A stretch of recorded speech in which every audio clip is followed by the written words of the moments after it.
दर्शक महानुभावहरू नमस्कार। आज मिति विक्रम सम्वत 2079 साल जेठ 13 गते शुक्रबार आज दिनभरिका सबै मुख्य समाचारहरू लिएर तपाईहरु माझ उपस्थित भइसकेका छौं। दर्शक महानुभाव, हाम्रो मेहनतका लागि यो भिडियोमा एउटा लाइक अवश्य गर्नुहोला। त्यसैगरी यदि तपाईहरुले अहिलेसम्म हाम्रो च्यानल स्मार्ट खबरलाई सब्स्क्राइब गर्नुभएको छैन भने सब्स्क्राइब गर्नुहोला। साथै छेउमा रहेको बेल घण्टीमा क्लिक गरी अलमा क्लिक गर्न पनि नबिर्सनुहोला। त्यसैगरी आज दिनभरिका सबै मुख्य समाचार, बालेन शाहको जित सम्बन्धी महत्त्वपूर्ण जानकारी, बालेन शाहले अहिलेसम्म के घोषणा गरेका छन्, काठमाडौँलाई नमुना शहर बनाउन के कस्तो घोषणा गरेका छन्, यस बारेमा महत्त्वपूर्ण जानकारी, देशभर आज कहाँ के भयो, शिक्षा, खेलकुद, राजनीतिक र केही विवादित विषय सम्बन्धी सम्पूर्ण जानकारीहरू लिएर तपाईहरु माझ उपस्थित भइसकेका छौं। दर्शक महानुभाव, आउनुहोस् आजका मुख्य समाचार सुरु गरौं। मुख्य समाचारका शीर्षकहरूबाट।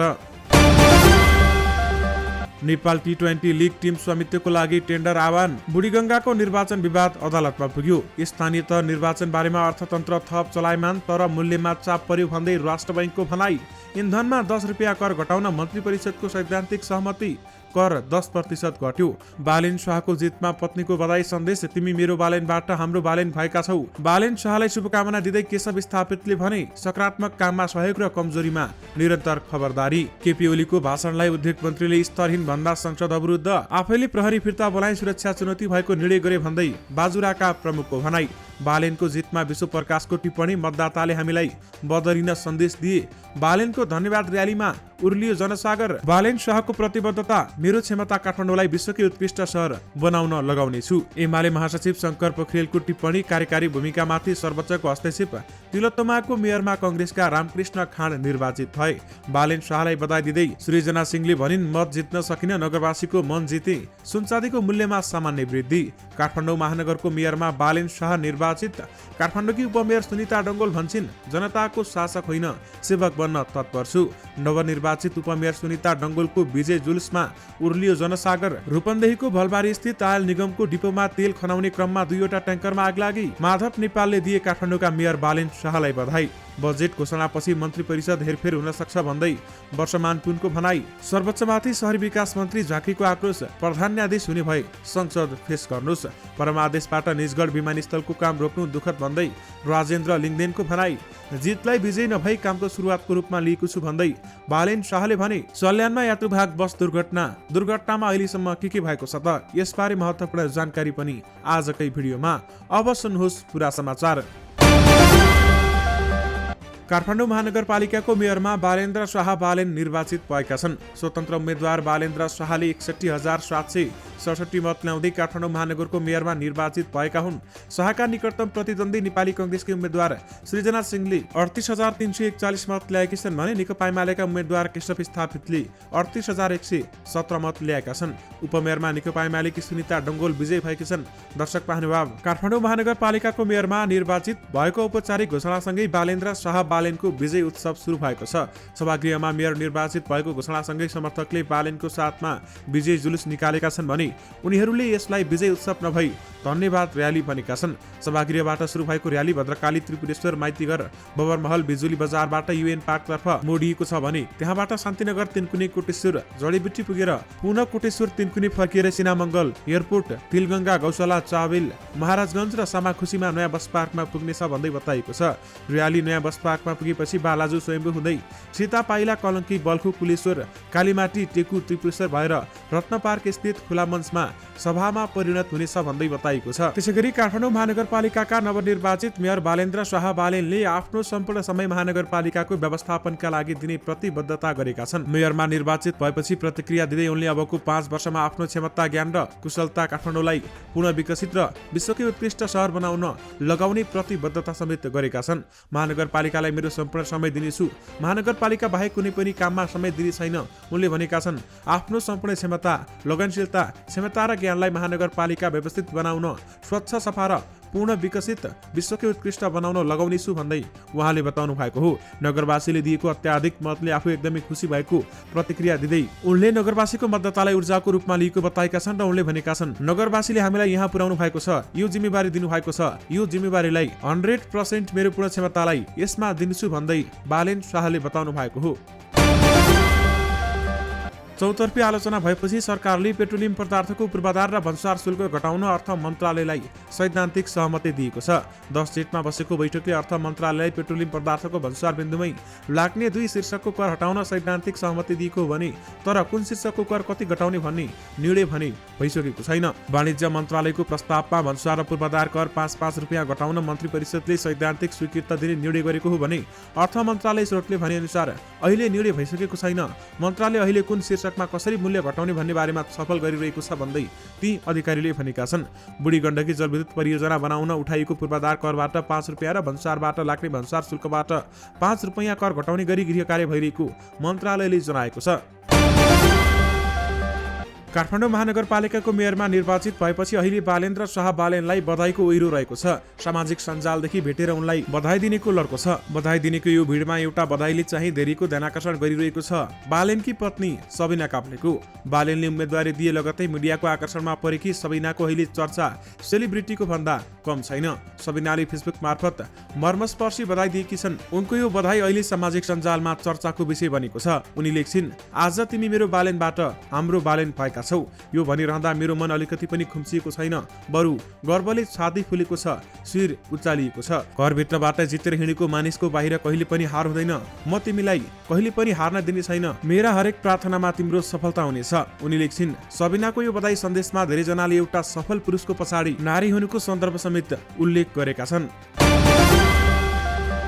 विपक्षी दलका नेताको अभिव्यक्तिलाई उद्योग वाणिज्य तथा आपूर्ति मन्त्री दिलेन्द्र प्रसाद बडुले स्तरहीन भनेपछि नेकपा एमाले संसद अवरुद्ध गरेको छ। शुक्रबार प्रतिनिधि सभाको बैठकमा विशेष समय लिएर बोलेका कानून मन्त्री बडुले प्रमुख प्रतिपक्षी दलका नेता केपी शर्मा ओलीको नीति तथा कार्यक्रममाथि छलफलका क्रममा दिएको अभिव्यक्तिलाई स्तरहीन भनेका थिए। लगत्तै एमाले सांसद खगराज अधिकारीले नियमापत्ति गरे। सभामुखले आफ्नो ध्यानाकर्षण भएको बताएपछि उद्योग मन्त्री बडुले आफ्नो सम्बोधन जारी राखे। आफू प्रधानमन्त्री हुँदा कमिसनको चास्नीमा रमाएको अवस्थामा सत्ता गुमाउन पुगेकाले कमिसन बाहेक के देख्न सक्छ र भनेपछि एमाले सांसदहरू फेरि उठे। विपक्षी दलका नेतामाथि गरेको टिप्पणी रेकर्डबाट हटाउनु पर्ने एमाले संसदको माग रहेको छ। एमाले अवरोधपछि संसद बैठक 15 मिनटका लागि स्थगित भएको थियो भने अहिले करिब 2 घण्टा पुगिसकेको छ। दर्शक महानुभाव, यो समाचार बनाउँदासम्म अहिलेसम्म पनि संसद सुरु हुन सकेको छैन। काठमाडौँ महानगरपालिकाको मेयरकी प्रत्याशी सृजना सिंहले मतदाताहरूलाई धन्यवाद दिँदै आफूले मत जित्न नसके पनि नगरवासीको मन जितेको बताएकी छन्। महानगरपालिकाको मतगणनाको नतिजा सार्वजनिक भए पश्चात मेयरमा निर्वाचित बालेन्द्र शाह बालेनलाई बधाई दिँदै सिंहले भनेकी छन्, विजयी हुने गरी निश्चित नै मत जित्न सकिन, तर नगरवासी आमाबुवा दिदीबहिनी दाजुभाइको मन जित्न सके भन्दै उनले भनेकी छन्। उनले लोकतान्त्रिक अभ्यासको यो परिणामलाई हार्दिकतापूर्वक स्वीकार गर्ने र निर्वाचित मेयरलाई रचनात्मकका साथ र सहयोग गर्ने प्रतिबद्धता पनि गरेकी छन्। मेयरकी प्रत्याशी सिंहले 38,341 मतका साथ दोस्रो भएकी छन् भने मेयरमा स्वतन्त्र उम्मेद्वार बालेन शाहले 61,767 मतका साथ निर्वाचित भएका छन्। काठमाडौँ महानगरपालिकाको मेयरमा पराजित भएका एमालेका उम्मेद्वार केशव स्थापितले मेयरमा विजयी बालेन शाहलाई शुभकामना दिएका छन्। उनले काठमाडौँको विकास र समृद्धिसँगै मेयर बालेनले चालेका हरेक सकारात्मक काममा रचनात्मक सहयोग अवश्य रहने पनि बताएका छन् भने यद्यपि हरेक कमी कमजोरीमा भने निरन्तर खबरदारी गरिने उहाँले बताउनु भएको छ। काठमाडौँ महानगरवासीले तपाईँमाथि भरोसा गर्दै मतपेटिका खसालेका हरेक पत्रको तपाईँले सम्मान गर्नुहुनेछ भन्ने मैले अपेक्षा लिएको छु। विज्ञप्ति निकालेर स्थापितले भनेका छन्, 5 वर्ष कार्यकालमा तपाईँको विपक्षीमा मतदान गर्ने, मतदानको पनि मन जित्ने काम गर्नुहुनेछ भन्ने अपेक्षा पनि लिएको छु भन्दै केशव स्थापितले भनेका छन्। काठमाडौँ महानगरपालिकाकी नवनिर्वाचित उपमेयर सुनिता डङ्गोलले जनताको शासक नभई सेवक हुने प्रतिबद्धता व्यक्त गरेकी छन्। विजय र्याली गर्ने क्रममा राष्ट्रिय सभा गृहमा मतदान तथा शुभेच्छुकहरूलाई उनले भनेकी छन्, जनताको शासक होइन, सेवक बन्न तत्पर छु। सेवक बन्ने प्रतिबद्धता पनि जाहेर गर्दछु। जित हारको मानसिकता भन्दा माथि उठेर काठमाडौँ महानगरलाई सफा, स्वच्छ र व्यवस्थित बनाउने कार्यमा लाग्ने बताइन्। जीवन्त राजधानी सहर बनाउने हो, हामीले सोचेकै जस्तो कान्तिपुर नगरी बनाउने हो डङ्गोलले भनेकी छन्। त्यसका लागि जनप्रतिनिधि र कर्मचारी एक ढिक्का भएर लाग्न जरुरी छ। जित हारको मानसिकतालाई रिजल्टसँगै त्याग्नु पर्दछ भन्दै बताइएको छ। युवाहरू सृजनात्मक कार्यक्रममा लाग्नुपर्ने डङ्गोलको जिकिर समेत रहेको छ। काठमाडौँ महानगरपालिकामा एमालेबाट निर्वाचित उपमेयर सुनिता डङ्गोलको विजय जुलुस निकालिएको छ। निर्वाचन आयोगले शुक्रबार विजयको आधिकारिक घोषणा गरेसँगै विजय जुलुस निकालिएको भने विजय जुलुसले काठमाडौँ परिक्रमा गर्नेछ र विजय घोषणा भएपछि डङ्गोल राष्ट्रिय सभा पुगेकी थिइन् र त्यहाँ उनलाई एमालेका समर्थकहरूले अबिर खादा माला लगाइदिएका थिए। घोषणापछि उपमेयर डङ्गोलले यो जित नयाँ आशाको किरण भएको समेत बताएकी छन्। शहरी विकास मन्त्री रामकुमारी झाँक्रीले निजगढ विमानस्थल नबनाउनु भन्ने सर्वोच्चको आदेश प्रभावमा परेर गरेको निर्णय भएको आरोप लगाएकी छन्। नयाँ सहर युटिलिटी कोरिडोर तथा सहरसँग सम्बन्धित कार्यक्रममा बोल्दै मन्त्री झाँक्रीले यस्तो बताएकी हुन्। उनले सर्वोच्चले गरेको यो निर्णय कुन आधारमा टेकेर गरेको निर्णय हो भन्दै प्रश्न गरिन्। उनले अदालतले रुख फाड्ने कुरा, जग्गा अतिक्रमण गरेर बसेकाहरूको कुरालाई समातेर गरेको निर्णय भए त्यसको विकल्प खोज्न सकिने, तर यो निर्णय कसैको प्रभावमा आएर गरेको निर्णय भएको आरोप लगाएकी छन्। मन्त्री झाँक्रीले सबै न्यायाधीशहरू प्रधान न्यायाधीश हुने लाइनमा रहेको भए संसदमा आएर फेस गर्न समेत चुनौती दिएकी छन् भने उनले सरकारले विमानस्थलको बुट्टा मात्रै काट्ने निर्णय गरेको हो भने मात्रै सर्वोच्चको यो निर्णय सही हुन सक्ने बताएकी छन्। मन्त्री झाँक्रीले नेकपा एमालेका अध्यक्ष तथा पूर्व प्रधानमन्त्री केपी शर्मा ओलीले बिहीबार संसदमा गरेको सम्बोधनमाथि पनि प्रश्न उठाएकी छन् र उनले अध्यक्ष ओलीले गरेको सम्बोधनको कुनै पनि तुक नरहेको टिप्पणी गरेकी छन्। मन्त्री झाँक्रीले नीति नियमको दुरुपयोगका कारण चक्रपथ बाहिरको सडक नबनेको दावी गरेकी छन् र उनले बन्चरे डाँडामा फोहोर फाल्न नदिने काम काठमाडौँवासीहरूले नै त्यहाँको जग्गा किनेर स्थानीयहरूलाई उचालेको आरोप समेत लगाएकी छन्। नेकपा एकीकृत समाजवादीका अध्यक्ष माधव कुमार नेपालले काठमाडौँका नवनिर्वाचित मेयर बालेन शाहलाई बधाई दिएका छन्। स्वतन्त्र उम्मेद्वार बालेन शाह काठमाडौँको मेयरमा निर्वाचित भएपछि अध्यक्ष नेपालले आज उनलाई बधाई दिँदै सफल कार्यकालको शुभकामना समेत दिएका छन्। सार्वजनिक रूपमा प्रतिबद्धता गरे अनुसार काठमाडौँलाई उत्कृष्ट शहर बनाउने लगायत असल कार्य गर्न पनि उनले आग्रह गरेका छन्। काठमाडौँ महानगरपालिकाको प्रमुख पदमा जनताको लोकप्रिय मतसहित निर्वाचित हुनुभएकोमा युवा उम्मेद्वार बालेन्द्र शाह बालेनजीलाई हार्दिक बधाई एवं सफल कार्यकालको शुभकामना भन्दै अध्यक्ष नेपालले भनेका छन्। उनले काठमाडौँको महानगरमा नवनिर्वाचित उपप्रमुख, वडाध्यक्ष र जनप्रतिनिधिहरूलाई बधाई पनि दिएका छन्। राष्ट्रिय प्रजातन्त्र पार्टीका अध्यक्ष राजेन्द्र लिङ्गदेनले निजगढ अन्तर्राष्ट्रिय विमानस्थल निर्माणको काम सर्वोच्च अदालतले रोक्नु दुःखद भएको बताएका छन्। अध्यक्ष लिङ्गदेनले भनेका छन्, सर्वोच्चको परमादेशबाट निजगढमा अन्तर्राष्ट्रिय विमानस्थल बन्ने बाटो सदाका लागि बन्द भएको छ। एउटा आशा लाग्दो राष्ट्रिय गौरवको आयोजनाको यस प्रकारको अन्त्य हुनु दुःखद हो। सर्वोच्च अदालतले बिहीबार उक्त विमानस्थल निर्माणको काम तत्काल रोक्न परमादेश जारी गरेको थियो। यसप्रति दुःख व्यक्त गर्दै राजेन्द्र लिङ्गदेनले परमादेशबाट निजगढ विमानस्थलको काम रोक्नु दुःखद भन्दै बताएका छन्। बाजुराको बुढीगङ्गा नगरपालिकाको निर्वाचन विवाद अदालतमा पुगेको छ। एमाले उच्च अदालत दिपायलमा मतगणनाको माग राखिदिएको निवेदनमा दुवै पक्षलाई छलफलका लागि डाकिएको छ। निर्वाचन आयोगले फेरि मतदानको निर्णय गरेपछि सर्वोच्च अदालतमा समेत रिट निवेदनको तयारी भएको छ। 30 वैशाखमा निर्वाचन भएपछि बुढीगङ्गाका निर्वाचन अधिकृतले मतगणना गर्ने वा फेरि निर्वाचन गर्ने भन्ने बारेमा निकास दिन निर्वाचन आयोगमा पत्राचार गरेका थिए। त्यसपछि उनी फिर्ता भए निर्वाचन आयोगले स्थलगत टोली पठाएको थियो। निर्वाचन सकिएको 2 साता बितिसक्दा पनि मतगणना नभएको भन्दै एमालेका मेयर उम्मेद्वार रामबहादुर बानियाले उच्च अदालत दिपायलमा निर्वाचन अधिकृतको कार्यालय र मुख्य निर्वाचन अधिकृतको कार्यालय विरुद्ध मुद्दा दायर गरेका थिए। रिट निवेदनमाथि प्रारम्भिक सुनाई गर्दै उच्च अदालतले दुवै पक्षहरूलाई छलफलका लागि बोलाएको छ भने निर्वाचन आयोगले बिहीबार नै बाजुरामा फेरि मतदान गर्ने निर्णय गरेको थियो। निर्णय विरुद्ध एमाले सर्वोच्च अदालतमा कानुनी उपचार खोज्ने तयारी थालेको छ। त्यो निर्णय विरुद्ध बुढीगङ्गा नगरपालिका मतदाता सर्वोच्च अदालतमा जाने तयारी छ भने एमाले बाजुराका नेता कर्ण थापाले आफूले व्यक्त गरेको मत गणना नभई खेर जाने र फेरि मतदान गर्नेमा काम स्वीकारे हुँदैन, मतदाताले कानुनी उपचार खोज्छन् भन्दै बताएका छन्। बाजुरामा एमाले र कांग्रेसले एकअर्कामाथि बुथ क्याप्चरको आरोप लगाएका छन् भने कांग्रेसले 2वटा वडामा बुथ क्याप्चर गरेको एमालेको आरोप रहेको छ भने एमालेले 4वटा वडामा बुथ क्याप्चर गरेको कांग्रेसको आरोप समेत भएको छ। त्यसैगरी दर्शक महानुभाव, बाजुराका प्रमुख जिल्ला अधिकारी सहित सुरक्षा निकायले प्रमुखहरूको निर्वाचन सुरक्षामा योजनाबद्ध लापरवाही गरेको भेटिएको छ। निर्वाचन आयोगको छानबिनले प्रमुख जिल्ला अधिकारी उपेन्द्र प्रसाद पौडेल, जिल्ला प्रहरी कार्यालय एवं प्रमुख डीएसपी चतुर्भुज ओझा र सशस्त्र प्रहरी बलका डीएसपी दीपक विष्टले निर्वाचन विथोल्ने गतिविधि गरेको पुष्टि भएको छ। निर्वाचन चलिरहेको अवस्थामा प्रमुख जिल्ला अधिकारीलाई पौडेल र डीएसपी ओझाले सुरक्षाकर्मीलाई फिर्ता बोलाएर मतदान केन्द्र नै सुरक्षाकर्मी विहीन बनाइदिए। निर्वाचन आयोगले स्रोतले भने अनुसार पछि उनले निर्वाचनमा सुरक्षा हुन सकेन भनेर फेरि मतदान हुनुपर्ने भनी निर्णय गरेर आयोगमा पत्र पठाए। त्यसमा उनीहरूको मिलुमतो देखिएको र निर्वाचनलाई प्रभावित पार्ने मनसाय पुष्टि भएको आयोगको स्रोतले बताएको छ। निर्वाचनमा धाँधली भएपछि आयोगले आयुक्त सगुन शमशेर जबराको नेतृत्वमा अध्ययन टोली नै बाजुरा पठाएको थियो भने टोलीले दिएको प्रतिवेदनका आधारमा आयोगले फेरि मतदान गर्न बुढीगङ्गा नगरपालिकाको निर्वाचन अधिकृतलाई निर्देशन दिएको हो। प्रतिवेदनका आधारमा आयोगले प्रज्य पौडेल सहित डीएसपी ओझा र सशस्त्रका डीएसपी विष्टलाई जिम्मेवारीबाट हटाई विभागीय कारबाही गर्ने निर्देशन समेत दिएको छ। बुढीगङ्गाका केही वडाका मतदान अधिकृतहरूले दिउँसो 3 नबज्दै सुरक्षाकर्मीहरू मतदान स्थल छाडेर हिँडेको, बाहिर नेपाली सेनाको टोली मात्रै रहेकाले निश्चित समूहले आफ्नो खुसी मतदान गरेको भने निर्वाचन अधिकृतहरूलाई मौखिक विवरण टिपाएका थिए। निर्वाचन अधिकृत कृष्ण प्रसाद सापकोटाले मुख्य निर्वाचन अधिकृतहरूलाई सुरक्षा समीक्षाको भूमिका नै प्रश्न हुने गरी प्रतिवेदन समेत पेश गरेका थिए। दर्शक महानुभाव, यसबारेमा तपाईँ के भन्न चाहनुहुन्छ हामीलाई यो भिडियोको कमेन्ट बक्स मार्फत बताउन भनी नबिर्सिनुहोला। नेपाली कंग्रेसका महामन्त्री विश्वप्रकाश शर्माले काठमाडौँ महानगरमा बालेन शाहको जितले मूलधारका दलहरूलाई पनि बदलिन सन्देश दिएको बताएका छन्। जनताको काममा जननिर्वाचित मेयरलाई सघाउनु दलहरूको कर्तव्य भएको शर्माले बताएका छन् भने बदलिएको समय अनुरूप आफूलाई बदल्नु पनि हामी राजनैतिक दल नेतृत्व व्यक्ति प्रवृत्ति र पद्धति सबैको जिम्मेवारी हो। सामाजिक सञ्जालमा शर्मा लेख्छन्, काठमाडौँ महानगरमा बालेनको विजयले हामीलाई यसका लागि जबरजस्त दबाव सकारात्मक ढङ्गले दिएको छ।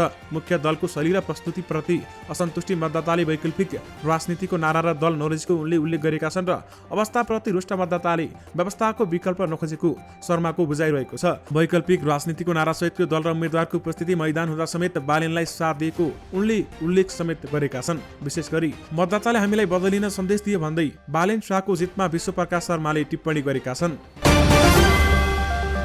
नेकपा एमालेका महासचिव शङ्कर पोखरेलले निजगढ अन्तर्राष्ट्रिय विमानस्थल निर्माण नगर्न सर्वोच्चले जारी गरेको परमादेश कार्यसूची भूमिका माथिको हस्तक्षेप भएको टिप्पणी गरेका छन्। सर्वोच्च अदालतले बिहीबार मात्रै विमानस्थल निर्माण नगर्न सरकारका नाममा परमादेश जारी गरेको थियो।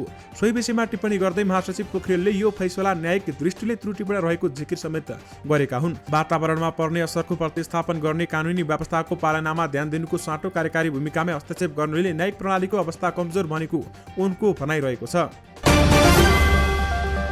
साताको अन्तिम दिन शुक्रबार सुन चाँदीको मूल्यमा सामान्य वृद्धि भएको छ। बिहीबारको तुलनामा सुनको मूल्य तोलामा 200 रुपियाँले बढेको छ भने चाँदीको मूल्य तोलामा 10 रुपियाँले वृद्धि भएको नेपाल सुन चाँदी व्यवसायी महासङ्घले जनाएको छ। बढेको मूल्य अनुसार छापावाला सुनको मूल्य 98,000 रुपियाँ पुगेको छ भने तेजाबी सुनको मूल्य 97,500 रुपियाँ पुगेको छ। यस्तै चाँदीको मूल्य तोलामा 1,280 रुपियाँ पुगेको छ।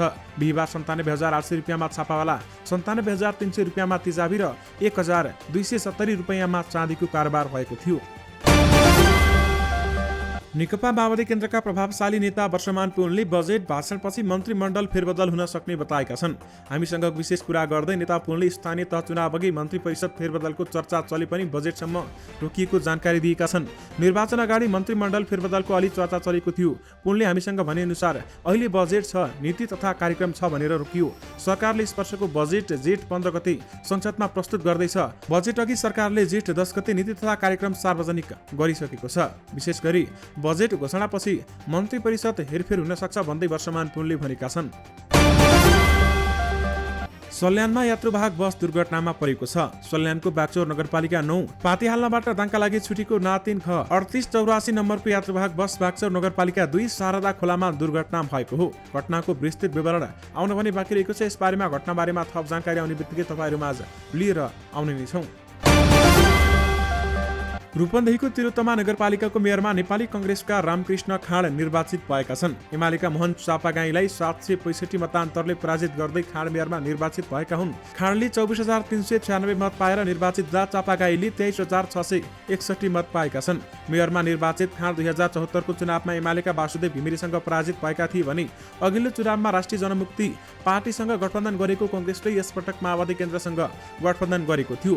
विशेष गरी तिलोत्तमाको मेयरमा कंग्रेसका रामकृष्ण खाँड निर्वाचित भएका छन्। नेपाल राष्ट्र बैंकले स्थानीय तह निर्वाचनका कारण अर्थतन्त्र थप चलायमान भएको बताएका छन्। मौद्रिक नीतिको तेस्रो त्रैमासिक समीक्षा सार्वजनिक गर्दै नेपाल राष्ट्र बैंकले यस्तो टिप्पणी गरेको हो भने कोभिड-19 संक्रमण जोखिम कम भएसँगै आर्थिक गतिविधि समेत विस्तार हुन थालेको नेपाल बैंकले जनाएको छ। केन्द्रीय तथ्याङ्क विभागले चालु आर्थिक वर्षमा कुल गृहस्थ उत्पादन 5.84%ले आर्थिक वृद्धि दर हुने अनुमान गरेको थियो भने स्थानीय तह निर्वाचनको मूल्यमा भने चाप परेको जनाएको छ। चालु आर्थिक वर्षको पहिलो 9 महिनामा औसत मुद्रास्फीति लक्षित रूपमा सीमाभित्र रहेको बताउँदै स्थानीय तह निर्वाचन पेट्रोलियम पदार्थको मूल्यमा भएको भारी वृद्धि, रुस युक्रेन युद्ध र महामारीपछि आन्तरिक मागमा आएको विस्तारले मूल्यमा चाप परेको नेपाल राष्ट्र बैंकको भनाइरहेको छ। नेपाल क्रिकेट संघ क्यानले आगामी असोजमा हुन लागेको नेपाल T20 लिग खेल्ने फ्रेन्चाइज टिमको स्वामित्वको खरिदका लागि टेन्डर आह्वान गरेको छ। आयोजक क्यान र प्रतियोगिताहरूको व्यापारिक र रणनीतिक साझेदार 73 स्पोर्ट्सले टिम स्वामित्व लिन चाहेको लागि शुक्रबार टेन्डर आह्वान गरेको क्यानले जनाएको छ। क्यानले पहिलो पटक आयोजना गर्न लागेको लिगमा 6 टिमले प्रतिस्पर्धा गर्नेछन् भने त्यसका लागि क्यानले यसअघि नै 6 शहरको नामबाट टिमको नाम सार्वजनिक गरिसकेको छ। लिगमा विराटनगर, जनकपुर, काठमाडौँ, पोखरा, लुम्बिनी, भैरवा र फार वेस्टर्न टिम रहने क्यानले जनाइसकेको छ। अब उक्त टिमले स्वामित्व लिनका लागि क्यानले टेन्डर आह्वान गरेको हो। अब टिम लिन इच्छुकहरूले टेन्डर प्रक्रियाबाट टिम खरिद गर्नका लागि इमेल गर्न क्यानले जानकारी समेत गराएको छ। विशेष गरी नेपाल T20 लिगमा टिम स्वामित्वको लागि टेन्डर आह्वान गरिएको छ। रूपन्देहीको भलबारी स्थित नेपाल आयल निगमको डिपो आगलागीबाट ठूलो दुर्घटना हुनबाट जोगिएको छ। आयल निगममा ट्याङ्करबाट डिपोमा तेल खनाउने क्रममा 2वटा ट्याङ्करमा अचानक आगलागी भएको थियो भने इलाका प्रहरी कार्यालय मङ्गलापुर अनुसार लु 2 ख 2656 र लु 2 ख 5685 नम्बरको ट्याङ्करमा बिहान 11:40 मा लागेको आगो 11:55 मा नियन्त्रणमा आए पनि एउटा ट्याङ्कर पूर्ण रूपमा क्षति भएको छ भन्दै बताइएको छ। दर्शक महानुभावहरू, यससँगै तपाईहरू माझ आज दिनभरिका सबै मुख्य समाचारहरू राखिसकेका छौँ। फेरि पनि तपाईहरू माझ दैनिकी जस्तै नयाँ समाचारहरूको साथमा उपस्थित हुने नै छौँ। अहिलेलाई भने मलाई बिदा दिनुहोस्। नमस्कार।